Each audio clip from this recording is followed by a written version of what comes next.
আমি তোমার খেয়াল কিভাবে রাখবো? আচ্ছা শোনো, তোমার হাতের পায়েস না খেয়ে কিন্তু আমি কোরবানি দিতে যাবো না।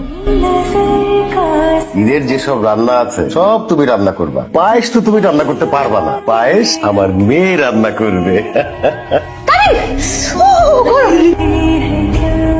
আরে আমার বউটার কি কষ্ট হয়েছে না?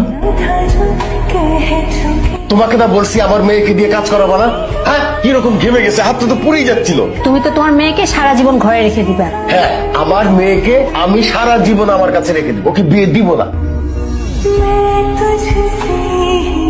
কেন? আগে আমার বউ খাবে।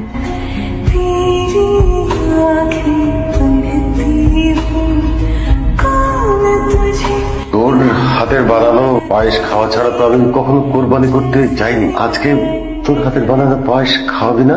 বাবা